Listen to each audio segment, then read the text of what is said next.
Greetings, and more greetings to you, good people. My name is DJ Oli, and welcome to Point 5 Creative Studios. Chitubu che content, chitubu chisingapu, chitubu chinonwane muno wese, chitubu chakavhenekwa chikaongororwa nana mazvikokota kunzi aiwaka. Chitubu ichi chine content iri healthy, content iri clean, content yakachena, yakakodzera kunge chikonsumwa nemunhu akaita kunge iwewe. Ndosaka kuti paramba muzuva ranhasi. So if it's your first time here, dzvanya subscribe button and the notification bell so that you don't miss out on any exciting content uploaded. Asi kana wanga wagara uri mugari wepanapa, dangokutenda nekuita sei nekukurumidza kubhadhara rent. Thank you very much for supporting Point 5 Creative Studios. Right, zvamanje ndine nyaya iri kunetsa.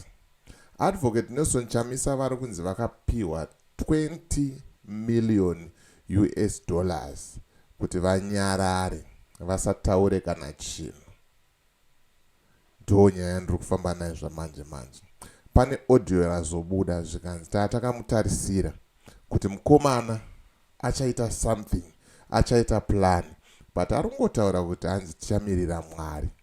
But Mwari wacho akatoti iwe takakupai ruzivo, takakupai fundo, pedzerana ikoko. Tiri kuziva kuti wakabirirwa ma-elections, saka uri kuitei nazvo mawani. Ende ndoziva vamwenyu munopinda mupolitics nemoyo zvekudaro, zvekuti munova maperera. Mukazonzwa unzi Chamisa akapiwa mari zveshuwa, munogona kuzvisungirira. But inini panapa handisi kuti akapiwa mari. Ndringoti ndo nyaya ndiri kufamba nayo yekuti zviri kunzi akapiwa mari 20 million. Nyaya iyo iri kutrenda, ndosaka akanyarara. Saka hanzi Mnangagwa hatichamuda, Chamisa wacho hatichamuda, amenoti vaakudani. Hanzi gudo guru pakaipa. Saka ndatirega ndikunzwisei audio, muteerere kuaudio mozvionera mega, mozvinzwira mega. Musazoti holi ari kuti Chamisa akabya mari. Aiwa, ini nanda handisipo, handina umbowo ihwohwo. Ende munoziva kuti nyaya dzangu dzandinotaura panapa ndedzeumbowo, dzinofanira kunge dzine dingindira reumbowo. Ndo handakuratidzai kuonai kuti onai izvo. But zviri kunzi hanzi mbanje hadzina marisiti, mari yechioko muhomwe haina marisiti. Saka iwewe panopera video iri wanzwa audio iyi, ndiudzewo kuti unofungei nezvazvo. Ndiri kuona mucomment section vamwe vari kunditi ndiri murakashi. Amana, musanditi murakashi ndisiri kupiwa mari. Dai nandichipiwa mari nandisingaite problem nazvo kuti ndiri murakashi. Ndaitongoziva ndiri murakashi zveshuwa, ndiri kudya mari yenyika. But ndiri kutoidawo mari iyoyo, but handizivi kuti inowanika kupi. Vari kutoti nyimawo mari dzenyika dzichidyewo tese. Semadiro auri kuita iyayo ndo madiro andiri kuitawo. But aiwa, isusu hatizotengese zvedu struggle nemari dzenzara idzi. But hey, 20 million boys pakaipa.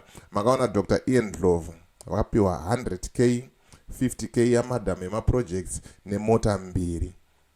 Yeah, ndo mari dzavo vanhu vacho ivavo. Makaona ma-MPs akapiwa piece of land, nemari otengesa zvavo struggle.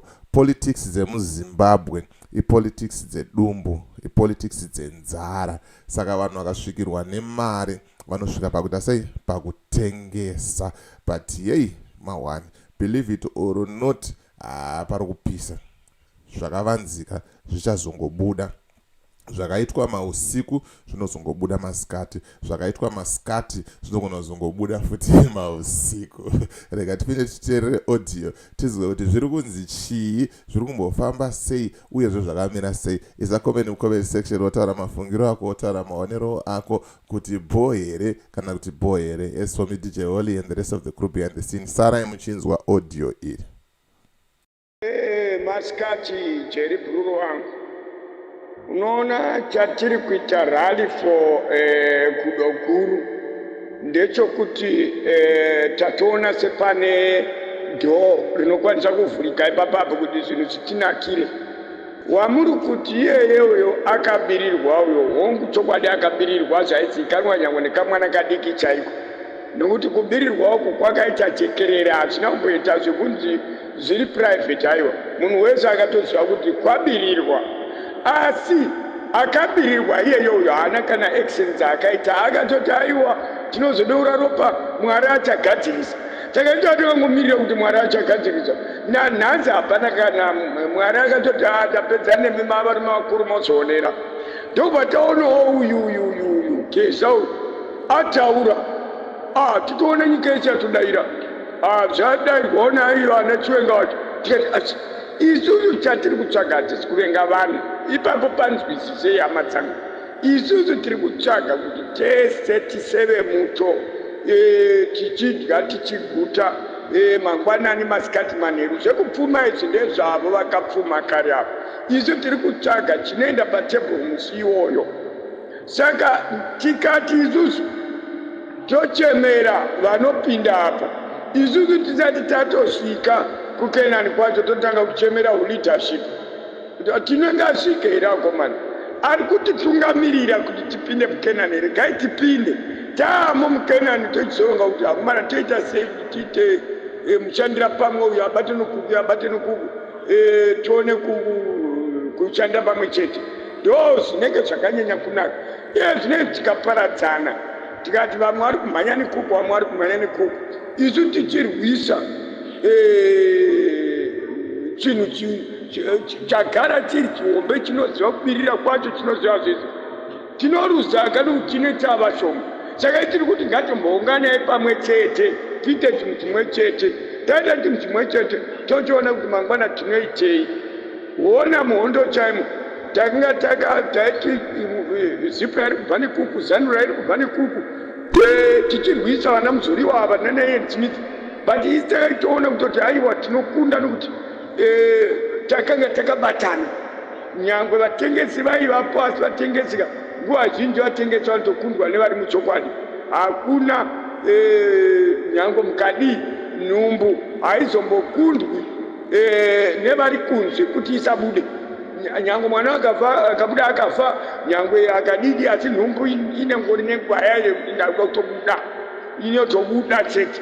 Saka ndo zvakapana naizvo nyangwe vavengi vakawanda chekutya asi patakananga ipapo tobatana toita chinhu chimwe chete. Ndokuti nyaya yedu inake. Tikaita zvekuti dai mamapidza nhingira, munhu wacho wamuri kupemberera kuti dai mamapidza nhingi akanyarira kuti zii, uyu watiri kutotaura nezvake vana Geza ava, aiwa vatori mudariro vari kutombopa mutauro vaitotaura, vaitovhiringwa vaitodidi kuratidza kuti vari mundima. Uyu hachatamboona achivhiringwa izvi. Very peaceful man, ari kugara zvakanaka, ari kudya zvakanaka, munhu waMwari anogara peacefully. Saka haisi hatingati munhu waMwari toda kumukanganisa.